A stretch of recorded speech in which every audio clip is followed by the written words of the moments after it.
প্রতিদিনের হেসেলে আপনাদের সবাইকে স্বাগত। আজকে মুগের ডালের জিলিপি। এটা মেদিনীপুরে বেশি হয় মুগের ডালের জিলিপি। এই জন্য আমি কিছুটা মুগের ডাল নিয়ে নিয়েছি। আর এই মুগের ডালের জিলিপি করার জন্য চিনির রস করতে হবে। আর এই মুগের ডালের জিলিপির মধ্যে আমি একটু বড় এলাচ দিয়ে দেবো। প্রথমে চিনির রসটা করব। আমি 500 গ্রাম মতো মুগের ডাল নিয়েছি। চিনির রসটা একটু বেশি করেই করতে হয়। চিনির রসটা এমনভাবে হবে যাতে খুব আঠাও না হয়, আবার খুব পাতলাও না হয়, জিলিপির যে রসগুলো হয় সেটা। এবারে মুগের রসটা আমি এদিকে করে নিলাম মুগের ডালে। এবারে মুগের ডালটা আমি মিক্সিতে বেটে নেব। আগের দিন মুগের ডালটা ভিজিয়ে রেখেছিলাম, মিক্সিতে মুগের ডালটা বেটে নিয়েছি। এইবারে এর মধ্যে ওই বড় এলাচ দেবো। বড় এলাচটা ফাটিয়ে ওইটা এলাচ দেবো, আর একটু কর্নফ্লাওয়ার দেবো, দিয়ে ভালো করে এটা মেখে রাখতে হবে একটু, বেশ কিছুক্ষণ। একটু নুন দেবো।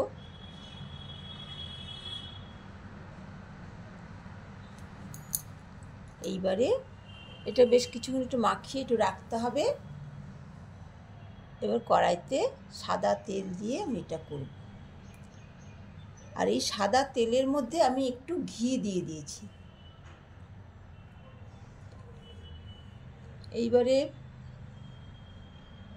জিলিপিটা করার জন্য এই নুডলসের মধ্যে, এই প্যাকেটের মধ্যে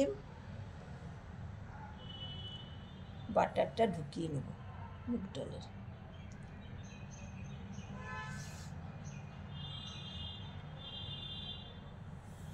এই নুডলসে ব্যাচটা করলে ভালো হয়। আমি খুব একটা ভালো পারি না, তবুও করছি, অনেক ভুলভাল হয়।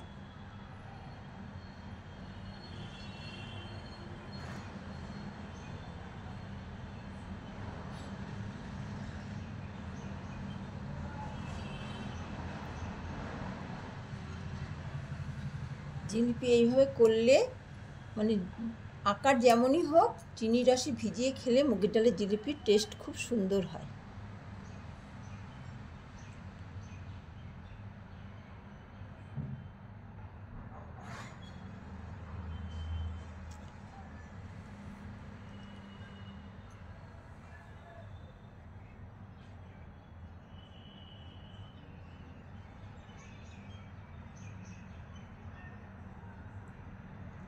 এইভাবে জিলিপিগুলোকে ভেজে নিতে হবে।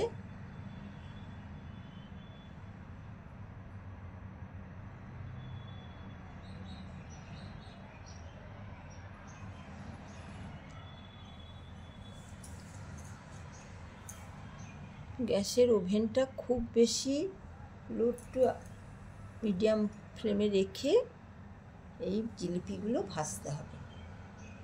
জিলিপিগুলো ভাজা হয়ে গেলে এগুলো চিনির রসে ছেড়ে দিতে হবে।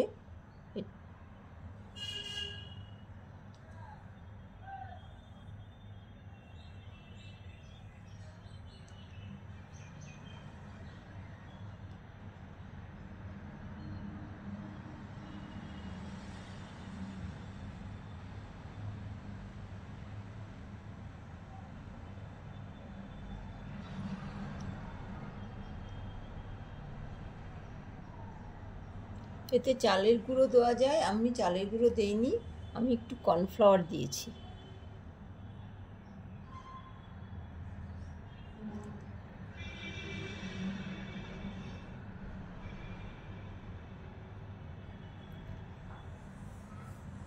ঘরোয়া পদ্ধতিতে মুগের ডালের জিলিপি, কিন্তু খেতে খুবই সুন্দর হয়, একটু আলাদা ধরনের হয়। এইভাবে চিনির রসে ভিজিয়ে রেখে